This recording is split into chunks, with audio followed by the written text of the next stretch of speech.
26 जनवरी का दिन हमारे लिए बड़े ही गौरव का दिन और सम्मान का दिन है।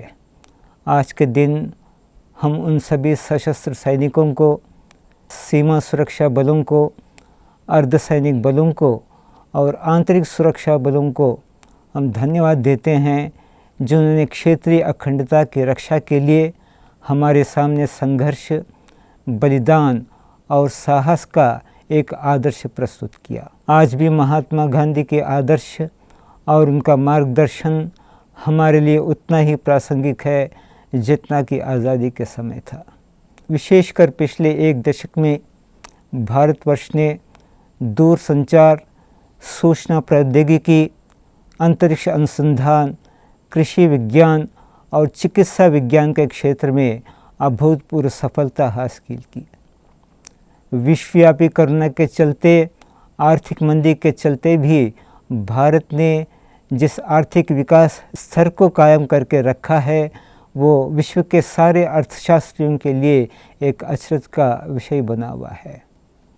आज देश के नवयुवकों का राष्ट्र समाज के निर्माण में और राष्ट्र के विकास में बहुत ही महत्वपूर्ण योगदान है, लेकिन देश में लोकतंत्र की जड़ों को कमज़ोर करके, युवाओं को गुमराह करके देश में अराजकता का वातावरण फैलाने का षड्यंत्र रचा जा रहा है। ऐसे में देश युवाओं में पनपता हुआ आक्रोश, युवाओं में बढ़ता हुआ बेरोजगार देश के भावी विकास के लिए घातक सिद्ध हो सकता है। ऐसे में हम सभी का फ़र्ज़ है, हम युवाओं को राष्ट्र की मुख्य धारा में शामिल करके युवाओं की ऊर्जा को, उनके क्षमता को, उनके कौशल को, उनकी प्रतिभा को राष्ट्र के विकास के निर्माण कार्य में लगाने के लिए हम प्रेरित करें। भारत के जनमानस की भावनाओं का सम्मान करते हुए हमारी केंद्र सरकार ने युवाओं के लिए जो स्वरोजगार योजना की स्थापना की है, उससे अनेक युवाओं को स्वावलंबी बनने में मददगार साबित हो रहा है। हमारी विदेश नीति हमेशा भारतीय सभ्यता और सनातन संस्कृति के मूल्यों, वसुधैव कुटुंबकम के मूल्यों पर आधारित है।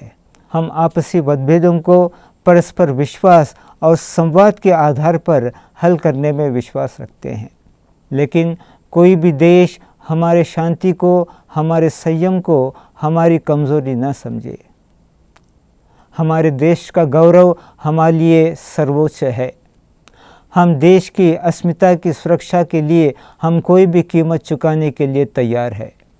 यदि कोई देश अपनी आर्थिक और सामरिक शक्ति के गुमान में हमारे देश के हितों को ठेस पहुंचाने की कोशिश करता है, हमारे सीमाओं का अतिक्रमण करने का दुस्साहस करता है, तो हमारी सैन्य शक्ति हमारी सरजमी की रक्षा के लिए अपने पूरे शौर्य और पराक्रम के साथ दुश्मनों के हौसले पस्त करके उनको पूरी तरह से नेस्त नाबूद करने में सक्षम है।